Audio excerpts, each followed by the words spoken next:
Exit poll ಭವಿಷ್ಯದ ಬಗ್ಗೆ ವಿಜೇಂದ್ರ ಪ್ರತಿಕ್ರಿಯೆ ಕೊಟ್ಟಿದ್ದಾರೆ. ಶಿವಮೊಗ್ಗದಲ್ಲಿ ಬಿಜೆಪಿ ರಾಜ್ಯಾಧ್ಯಕ್ಷ ಬಿವೈವಿ ರಿಯಾಕ್ಟ್ ಮಾಡಿದ್ದಾರೆ. ನವೆಂಬರ್ 23ಕ್ಕೆ ರಾಜ್ಯದ ಉಪಚುನಾವಣೆ ಫಲಿತಾಂಶ ಬರಲಿದೆ. ನಿನ್ನೆ ನಾನು ಕೂಡ ಎಕ್ಸಿಟ್ ಪೋಲ್ ನೋಡಿದ್ದೀನಿ ಅಂತ ಹೇಳಿ ಬಿವೈ ವಿಜೇಂದ್ರ ಹೇಳಿದ್ದಾರೆ. ಮಹಾರಾಷ್ಟ್ರ, ಜಾರ್ಖಂಡ್ ರಾಜ್ಯಗಳ ಮತದಾನ ಈಗಾಗಲೇ ಮುಗಿದಿದೆ. ಮಹಾರಾಷ್ಟ್ರದಲ್ಲಿ ಎನ್ಡಿಎ, ಜಾರ್ಖಂಡ್ನಲ್ಲಿ ಬಿಜೆಪಿಗೆ ಅಧಿಕಾರ. ಫಲಿತಾಂಶದ ನಂತರ ಕಾಂಗ್ರೆಸ್ ಸಂಪೂರ್ಣ ನೆಲಕಚ್ಚುತ್ತದೆ ಅಂತ ಹೇಳಿ ಬಿವೈ ವಿಜೇಂದ್ರ ಹೇಳಿಕೆಯನ್ನ ಕೊಟ್ಟಿದ್ದಾರೆ.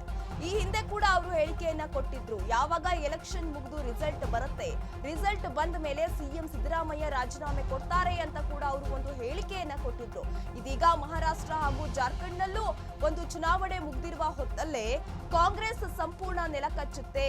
ಈ ಬಾರಿ ಮತದಾರರು ಬಿಜೆಪಿ ಪರವಾಗಿ ಒಲವನ್ನ ತೋರಿಸಿದ್ದಾರೆ. ನಾವು ಗೆದ್ದೇ ಗೆಲ್ತೀವಿ ಎನ್ನುವ ವಿಶ್ವಾಸವನ್ನ ವ್ಯಕ್ತಪಡಿಸಿದ್ದಾರೆ ಬಿವೈ ವಿಜೇಂದ್ರ.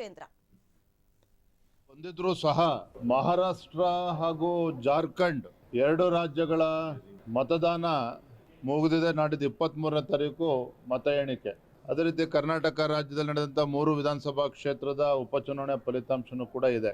ಈಗಾಗಲೇ ಎಕ್ಸಿಟ್ ಪೋಲ್ ನಾವೆಲ್ಲರೂ ಕೂಡ ನೋಡಿದ್ದೇವೆ. ಅದರಲ್ಲಿ ಸ್ಪಷ್ಟವಾಗಿ ಗೋಚರ ಆಗ್ತಾ ಇದೆ. ಮಹಾರಾಷ್ಟ್ರದಲ್ಲೂ ಕೂಡ ಬಿಜೆಪಿ ನೇತೃತ್ವದ ಎನ್ಡಿಎ ಕೂಟ, ಅದೇ ರೀತಿ ಜಾರ್ಖಂಡಲ್ಲೂ ಸಹ ಭಾರತೀಯ ಜನತಾ ಪಾರ್ಟಿ ಮತ್ತೊಮ್ಮೆ ಸ್ಪಷ್ಟ ಬಹುಮತದೊಂದಿಗೆ ಅಧಿಕಾರಕ್ಕೆ ಬರ್ತಕ್ಕಂಥದ್ದು ನಿಚ್ಚಳವಾಗಿ ನಮಗೆ ಕಾಣ್ತಾ ಇದೆ.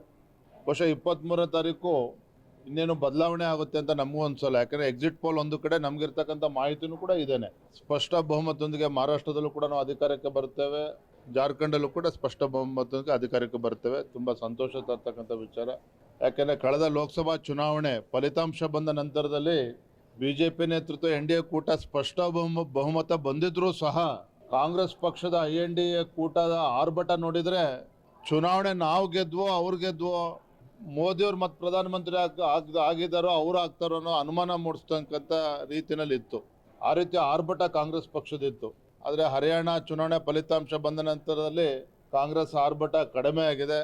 ಮಹಾರಾಷ್ಟ್ರ, ಜಾರ್ಖಂಡ್ ಬಂದ ಮೇಲಂತೂ ಸಂಪೂರ್ಣವಾಗಿ ನೆಲಕ್ಕೆತ್ತಾರೆ ಕಾಂಗ್ರೆಸ್ನವರು. ಇನ್ನು ಕರ್ನಾಟಕ 3 ಕ್ಷೇತ್ರದ ಉಪಚುನಾವಣೆ ನನಗೆ ಸಂಪೂರ್ಣವಾಗಿ ವಿಶ್ವಾಸ ಇದೆ. ನಮ್ಮ ಕಾರ್ಯಕರ್ತರು ಸಂಪೂರ್ಣವಾಗಿ ಶ್ರಮವನ್ನು ಹಾಕಿದ್ದಾರೆ. ಬಿಜೆಪಿ ಮತ್ತು JDS ಪಕ್ಷ ಒಟ್ಟಾಗಿ ನಾವು ಹೋರಾಟವನ್ನು ನಡೆಸಿದ್ದೇವೆ 3 ಕ್ಷೇತ್ರಗಳಲ್ಲಿ. 3 ಕ್ಷೇತ್ರದಲ್ಲೂ ಕೂಡ ಚನ್ನಪಟ್ಟಣದಲ್ಲಿ JDS, ಶಿಗ್ಗಾವಿ ಹಾಗೂ ಸಂಡೂರಿನಲ್ಲಿ ಭಾರತೀಯ ಜನತಾ ಪಾರ್ಟಿ ಗೆಲ್ತದೆ. ಮಹಾರಾಷ್ಟ್ರ ಹಾಗೂ